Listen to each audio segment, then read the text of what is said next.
Misteri sejarah Pasundan selalu memantik tanda besar. Puing kebesaran kerajaan Pajajaran dan rekam jejak Prabu Siliwangi contohnya, hingga kini sulit ditemukan secara kasat mata. Meski terbias dengan segepok mitos beraroma menyeramkan, penuturan lisan tentang kisah legenda setidaknya bisa menjadi rujukan alternatif dalam mengais sisa-sisa kejayaan purba. Inilah misteri Taman Mila Kancana Sukabumi versi on the spot.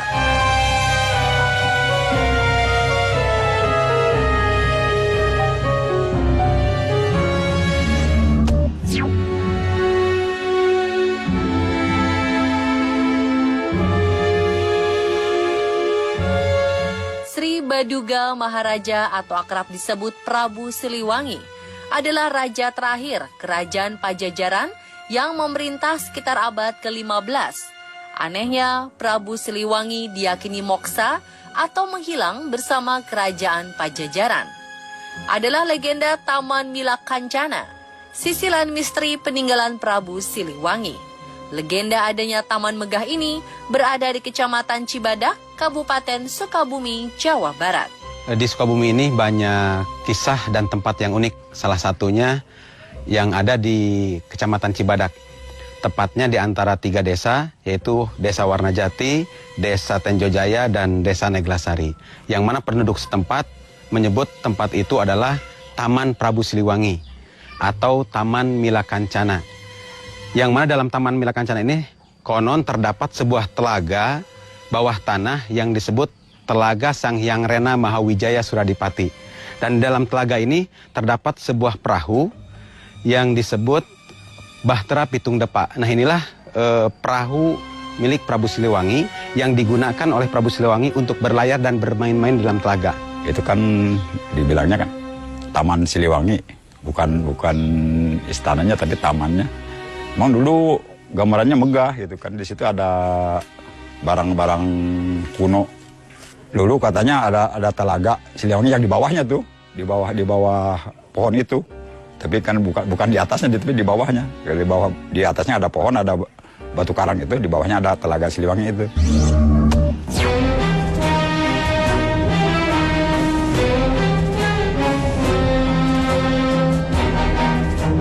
Untuk menggali mitos ihwal misteri Taman Siliwangi, terlebih dulu harus melewati wilayah perbukitan dan terjal untuk mencapai Kampung Cukang Lemah, sebuah wilayah terpencil yang sebagian besar dikelilingi hutan lebat. Hasan Bahtir, lelaki paruh baya yang tinggal dengan istrinya selama puluhan tahun di wilayah ini, mengalami beberapa kejadian misterius. Ia mengaku bersinggungan dengan dunia astral. Salah satunya kedatangan sosok bernama Mbah Batu Arca yang konon berasal dari sebuah batu. Tiap-tiap tempat pasti ada goibnya. Hanya dikenal itu Mbah Batu Arca aja. Batu Arca itu pernah meminta kepada saya untuk diritualkan. Jadi hanya saya waktu-waktu pun tiap waktu aja yang saya kirimin istilah Fatihah. Jadi tidak ritual saya tidak pakai. Apa yang dia minta saya penuhi, yaitu dengan mengirim Fatihah kepada Mbah Batu Arca.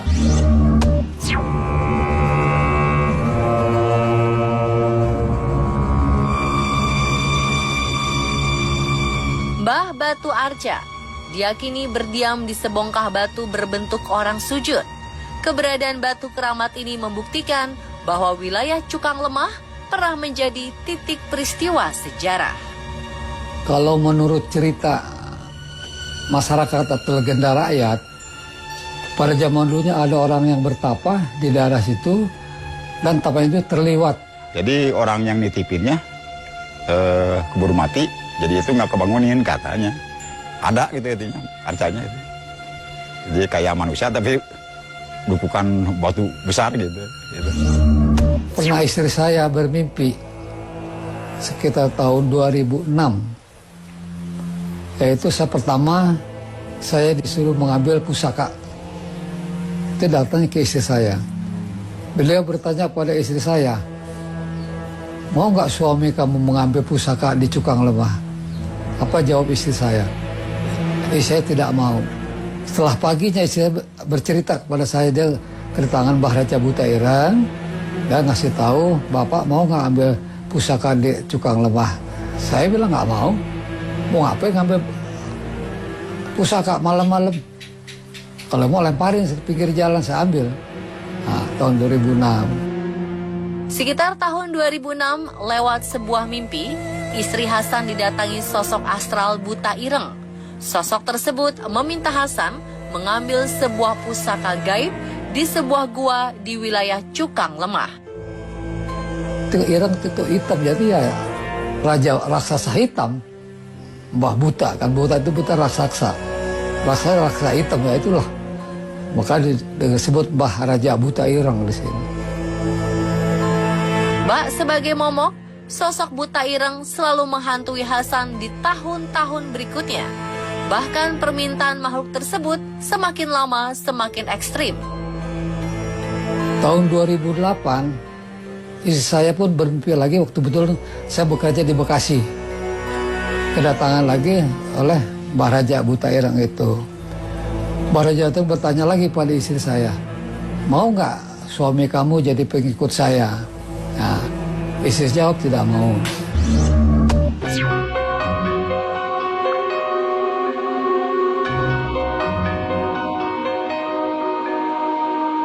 Konon, sosok Buta Ireng adalah penjaga Taman Mila Kancana atau Taman Prabu Siliwangi.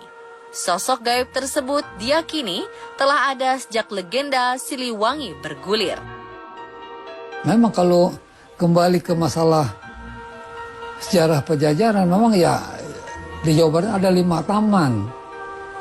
5 taman ya pertama yang saya tahu ya pertama ya di Cibadak, ya Sukabumi. Kedua ya di Bogor, mungkin ya sebut Rancamaya. Ya mungkin di Bandung dan Sumedang yang saya tahu itu. Kalau Taman Prabu Siliwangi yang ada di Kecamatan Cibadak, Kabupaten Sukabumi, ya itu yang menjaga taman itu yaitu yang disebut Mbah Raja Buta Ireng. Di kampung ini terdapat sudut-sudut wilayah yang masih menyimpan misteri. Entah kediaman sosok Buta Ireng atau bukan, faktanya Gua Cukang Lemah adalah gua perawan yang masih terjaga kealamiannya. Konon, beberapa orang yang sedang melakukan laku ritual berhasil menemukan pusaka purba peninggalan zaman Kerajaan Pajajaran.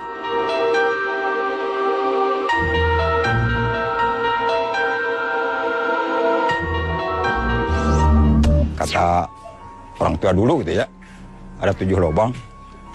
Tapi kan yang terbuka ada 4 gitu. 4 lubang, yang 3 nggak kelihatan sama kita gitu. 1 yang ke Pelabuhan Ratu, yang 1 jurusan ke Penyusuhan, yang 1 yang jurusan ke Bogor, katanya gitu. Yang 1 lagi yang jurusan ke Sukabumi itu. Diyakini di sekitar wilayah ini terdapat 7 lubang menuju ruang bawah tanah yang terhubung satu sama lain. Rongga dalam bumi konon menjadi jalan penghubung wilayah-wilayah jauh.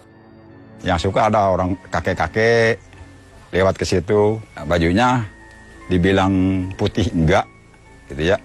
Jadi kayak apa? Kayak putih kotor gitu. Pakai tudung apa tuh? Samak gitu, koyop katanya. Janggotnya segini gitu. Ada orang nanya gitu, kayak mau kemana? Mau ke Pelabuhan Ratu. Kalau kok Pelabuhan Ratu jalan situ, ya ke sini ada jalan, kalau mau ikut ayo gitu kata orang gitu. Maka dibutuhkan sebuah penelitian lebih lanjut untuk mencari data dan bukti yang otentik apakah betul kisah dan tempat itu ada korelasinya dengan Prabu Siliwangi dan Pajajaran. Akan menjadi sangat penting dan berharga yang akan dijadikan satu objek penelitian untuk menggali lebih jauh tentang sejarah dan peninggalan Pajajaran. Inilah tadi liputan khas versi on the spot. Diharapkan kita lebih bijak agar menangkap nilai sejarah yang diwariskan oleh pendahulu bangsa.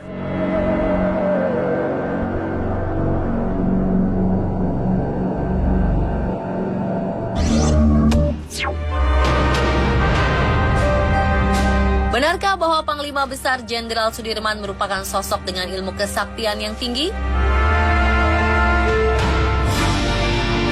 Benarkah kisah yang menceritakan bahwa Jenderal Sudirman memiliki sebuah keris penangkar mortir dan bom? Saksikan selengkapnya sesaat lagi, tetap di On The Spot.